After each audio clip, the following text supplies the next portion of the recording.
Buenas tardes a todos. Gracias por asistir a la jornada. Mientras se prepara la presentación, me presento. Soy Gustavo Martín, arquitecto de proyectos de Arkima.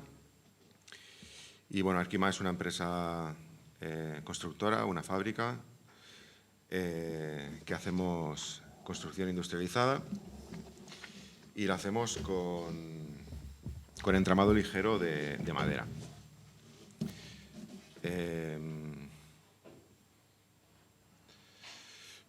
Aquí es lo que decimos, ¿no? Que somos líderes en la construcción de edificios industrializados. En un principio, al ser con entramado ligero, esto nos da la ventaja, al usar la madera, de que tenemos unas construcciones de consumo energético nulo o casi nulo. Y también contribuimos a reducir la huella de carbono, que es un reto que hoy en día consideramos que es muy importante, puesto que no deja de ser implementar las bases para el futuro, que todo el mundo tenga unas viviendas con mayor salud. Aquí tenemos un ejemplo. Es una gráfica en la que es un estudio sobre una muestra de una densidad igual en madera, hormigón y acero. Podéis ver cómo construir con madera tiene una emisión de dióxido de carbono mucho menor que en hormigón o en acero. En este caso, además, con la madera podéis ver que no solamente hay unas emisiones más bajas que con los otros dos materiales, sino que además la madera tiene la particularidad de que absorbe ese CO2 por sus condiciones naturales, de manera que se denomina ese secuestro de CO2, que en este caso aún contribuimos a que durante el uso de esa vivienda o de esa construcción en madera, tengamos esa entrada de dióxido de carbono en el material y no en el exterior. Aquí vemos también otra comparativa, otra gráfica, donde comparamos las emisiones de CO2 entre el sector residencial, otro tipo de industrias, como pueden ser fábricas de otros sectores, y el transporte, que se critica mucho, pero sin embargo aquí veis que implica el 23% en relación a los otros dos. ¿Esto qué significa? Pues de ese 38%, la gráfica que vemos al lado, el 73% es sobre la construcción y el ciclo de vida de esa construcción. Por lo tanto, en ese trocito de pastel, que es prácticamente tres cuartas partes, tenemos mucho trabajo por delante para mejorar y para reducir esa emisión de dióxido de carbono. Vamos ahora a la construcción industrializada, que el compañero Jordi ha explicado bastante en términos generales y de forma muy teórica en lo que consiste. Nosotros, en nuestro caso, básicamente hacemos lo mismo, puesto que la construcción industrializada no deja de ser eso, es trabajar a través de fábricas y a través de máquinas, básicamente. Nosotros lo que hacemos es trabajar con la madera, haciendo el entramado ligero desde nuestra fábrica, y de ahí transportar las piezas a las parcelas o a los lugares donde se monta y donde se queden.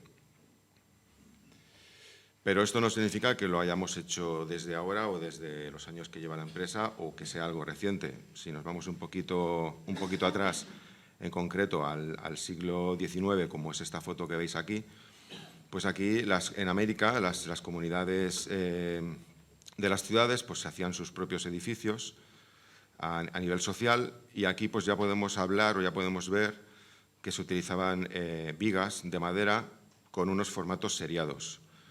Ya era un poco el inicio de lo que podemos considerar la industrialización y la construcción seriada con piezas que sean iguales o muy similares. La imagen que tenemos al lado es un catálogo de Sears, que es una empresa también americana muy similar a lo que era el Corte Inglés hace unos años, que se vendía de todo. Pues esta empresa también llegó a vender y a ofrecer casas unifamiliares prefabricadas, industrializadas, por catálogo. Aquí podemos ver también otros ejemplos. En este caso vamos a mencionar unos arquitectos, como puede ser Alvar Aalto, un arquitecto finlandés muy conocido del siglo pasado, en el cual para él era muy importante todo lo que es la sostenibilidad y la eficiencia ya en esa época. Entonces, él inventó un sistema que también era industrializado, también era prefabricado, pero que era personalizable. Es decir, que no es que fuesen todas las piezas iguales, sino que lo que tenía en cuenta era el emplazamiento, el entorno, el clima que podía haber, el asoleamiento, y de esa manera pues él hacía sus proyectos. Después tenemos otro ejemplo, como puede ser Walter Gropius, que en este caso Gropius lo que hizo después de su etapa europea con la Bauhaus y después de la Guerra Mundial, marchó a Estados Unidos y allí pues también vio pues, cómo se estaban creando los edificios con sistema industrializado. Él llegó a comprar una empresa antigua que fabricaban aviones para poder utilizar esas máquinas adaptadas a paredes y construcción de edificios. Y la tercera imagen, que está dividida en dos, es IKEA. O sea, antes el compañero también ha puesto una imagen de una caja de un mueble, pero es que IKEA también hace casas. Al final, en su emplazamiento en el norte de Europa, pues llegan a construir bastantes metros cuadrados, también con el sistema de entramado ligero. Aquí es un esquema de un poco el proceso de lo que hace Arkima, desde que empieza hasta que termina, desde que empieza con el producto bruto de madera hasta que termina dándole las llaves al cliente final. Lo voy a ir desarrollando un poquito en partes. La primera de todas, y esta es una novedad, se trata de la materia prima, de la madera. Este año Arkima ha adquirido un aserradero que está en el Valle de Balsaín. Es un aserradero que llevaba como unos 11 años en desuso y, dado la apuesta que tiene Arkima con el medio ambiente y con la construcción sostenible, pues bueno, ha apostado por adquirir la concesión de este aserradero, con la cual será la primera empresa en el país que tendrá madera propia. Y, por otro lado, pues también nos encargaremos, Arkima se encargará de cuidar todo ese bosque. Aquí vemos unas imágenes de cómo está el aserradero actual. Después, el segundo punto era el diseño, ¿no? También el compañero ha hablado un poco de lo que implica el sistema industrializado. Evidentemente, en una construcción industrializada lo que se necesita es también manejar unas herramientas informáticas que hoy en día pues se llama BIM, no hay más. No es algo que sea novedoso, pero sí que es verdad que ya prácticamente, si no trabajas con un sistema colaborativo como es el BIM, pues te quedas un poco atrás.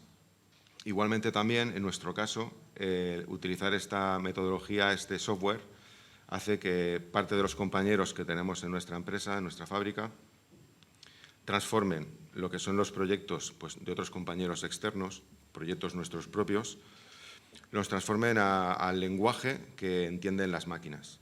De tal manera que desde nuestra oficina técnica, que la podemos ver aquí, es la oficina que también hemos estrenado este año, pues desde aquí estamos todos trabajando para traspasar toda esta información a las plantas con nuestros operarios y con nuestras máquinas.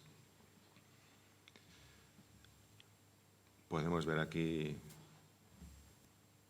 una de las fotos, que aquí pues, pasamos a la fase de fabricación. O sea, más o menos hemos explicado que la materia prima, que en este caso es la madera, actualmente pues, la transportamos desde países de Centroamérica, Alemania, Austria principalmente. Aquí el hecho de tener en un futuro, tenemos previsto que sea el año que viene, el siguiente como muy tarde, la implementación del aserradero por nuestra parte. Esto también hará que se reduzca la huella de carbono que tiene que ver con el transporte de la materia prima desde el origen hasta la fábrica, que es bastante importante.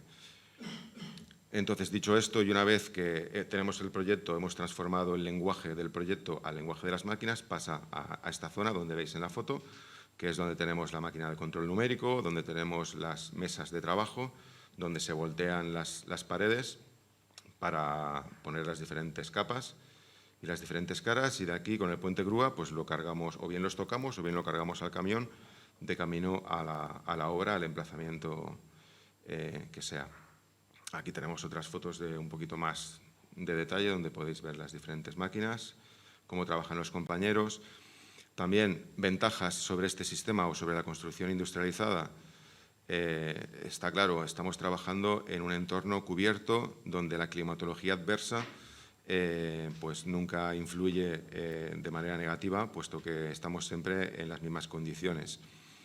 Esto ayuda a que la planificación la puedas controlar de una mejor manera, puesto que el tiempo, que normalmente en la construcción tradicional puede implicar parones o puede implicar improvisaciones, en nuestro caso pues no es así, puesto que prácticamente de todo lo que implica nuestra obra, el 60% del trabajo lo hacemos aquí en la fábrica bajo techo. A continuación, pues podemos ver la siguiente fase, que es la de montaje. Aquí el montaje, que quizás también es lo más divertido, puesto que tanto para nosotros como para los clientes es lo más vistoso. Acabas viendo en realidad lo que has estado proyectando y lo que has estado imaginando ya en 3D y de una manera física. Aquí tenemos otras imágenes de la fase de montaje de una vivienda, donde vemos un poco lo que os he comentado antes, el entramado ligero, que está formado pues, por unos montantes y por unos travesaños de madera para hacer las paredes, y los forjados pues, funcionan de la misma manera, simplemente que en lugar de ser elementos verticales, pues son elementos horizontales, como unos forjados unidireccionales. Entre medio pues, colocamos el aislamiento térmico y después las diferentes barreras de vapor y los acabados. También deciros que en este caso, sobre otro tipo de construcción industrializada o sobre otro tipo de construcción tradicional, lo que es una posible certificación Passive House, que es un siguiente paso respecto a lo que estaríamos hablando de consumo eficiente o consumo nulo. Nuestro sistema es muy atractivo para poder conseguir esta certificación, puesto que en el mismo esqueleto, en el mismo entramado, tenemos todas las capas y no perdemos superficie útil o no tenemos unos grandes pesos. Es una construcción mucho más ligera. Aquí, pues bueno, os voy a dar unos cuantos ejemplos de construcciones que hemos hecho. Evidentemente, el sistema industrializado siempre se tiende a entender como algo muy seriado, como algo muy todo repetitivo, todo igual, pero no tiene por qué ser así. Nosotros tenemos el sistema, sí que es el que es, pero es muy versátil, porque al final estamos hablando de que son elementos en 2D o en 3D que se diseñan en el ordenador, se diseñan en el despacho, en el estudio, y en la fábrica pues lo hacemos realidad, pero no tenemos tampoco unas limitaciones muy ajustadas como para tener que ajustarnos siempre a diseños o a opciones muy limitadas, sino que las construcciones que podemos fabricar y hacer son muy versátiles. Aquí tenemos ejemplos. También hay diferentes tipos de madera. Podéis ver aquí pues, en la fotografía del medio, por ejemplo, el revestimiento es una madera carbonizada. El interior estamos hablando de CLT, que es otro material que trabaja como por capas, son muros macizos de madera. A veces, pues, si la estructura lo requiere, pues puede ser un elemento que pueda ser interesante tenerlo en cuenta. Todo de que nosotros principalmente lo que más usamos y lo que más fabricamos es el entramado ligero. Aquí tenemos otro ejemplo, en el caso de una vivienda unifamiliar en Sant Cugat. Aquí también podéis ver lo que hablamos de la versatilidad en el diseño. O sea, el hecho de ser una pared vertical o un muro con entramado no quita a que luego el revestimiento se pueda colocar con ciertas inclinaciones o con ciertos dibujos. La otra fotografía es de una residencia de ancianos, con lo cual también está esa versatilidad en el tipo de construcción. No solamente nos limitamos a hacer viviendas unifamiliares, sino que también hacemos viviendas, pues, edificios de servicios, incluso alguna plurifamiliar, que saldrá también un poquito más adelante. Aquí tenemos otros dos ejemplos. Uno es una ampliación en Can Ruti de un edificio, digamos, sanitario, y el otro, donde Las Palmeras, es el acceso del Liceo Francés, aquí en Barcelona, que se hizo la garita para seguridad. Esto fue justo después de los atentados que ocurrieron pues, en diferentes países, como el que ocurrió aquí en las Ramblas, por desgracia. Y bueno, era una construcción bastante especial, puesto que el gobierno militar de Francia, la delegación militar, estuvo aquí haciendo pruebas en el propio edificio para comprobar que, pues bueno, que si un camión quiere pasar por aquí, pues lo va a tener bastante difícil. Aquí tenemos otro ejemplo. Esto es una semi-remonta, porque la planta baja al final no es que fuese exactamente, se conservará como está. Simplemente se conservó la fachada y parte de la estructura. Y esto fue porque la promotora en un principio le gustaba mantenerlo, le gustaba conservarlo y simplemente hicimos 2 plantas más encima. Es otra de las ventajas que da la construcción con entramado ligero, precisamente por eso, por la ligereza de la estructura y de la volumetría en general, que siempre hace que las estructuras que las soportan, bien sean cimentaciones, bien sea otra estructura existente, en este caso como la planta baja, pues sea más ágil, más rápido, más sencillo y tenga menos inconvenientes a la hora de hacer los cálculos y de comprobar que soporta esa estructura que tiene encima. Aquí tenemos otra vivienda que es plurifamiliar. Esta es la primera vivienda plurifamiliar con entramado ligero de madera que hay en Baleares. Podéis ver también los acabados, que no siempre son solo madera. En este caso pues tenemos un revestimiento de SATE, que aquí hay compañeros que también nos explicarán cosas. Y bueno, y aquí tenemos un ejemplo que se ha publicado bastante, lo hemos publicado bastante. Es una vivienda unifamiliar que actualmente es la más sostenible de Europa a nivel de Passive y tiene también las 5 hojas de la certificación verde. Y bueno, es el ejemplo. O sea, nosotros no solamente proponemos la construcción industrializada, no solamente proponemos la construcción con madera, con entramado ligero, sino que también tendemos hacia la certificación Passive. Todas las construcciones que hacemos, simplemente por las características intrínsecas que ya tienen, podrían certificarse Passive. Al final es verdad que el certificado pasa por una entidad externa, privada, y que pues tiene un coste. Pero independientemente de obtener este certificado, todo lo que nosotros vamos produciendo y vamos construyendo tiene todas las mismas características. Y bueno, por último, pues siempre dar un pequeño homenaje a los compañeros que trabajan conmigo en esta nueva fábrica, que como ya os he comentado antes, desde este año pues estamos en Abrera. Y poco más, agradeceros nuevamente vuestra asistencia a los que nos estén viendo de forma por internet y también invitaros a nuestra fábrica. Estamos abiertos, tenéis las puertas abiertas para visitarnos, para ver en primera persona todo lo que os he comentado por aquí de una manera un poco así escueta y un poco así, porque yo normalmente no soy el que hace las ponencias, pero bueno, dicho esto, ya se ha acabado.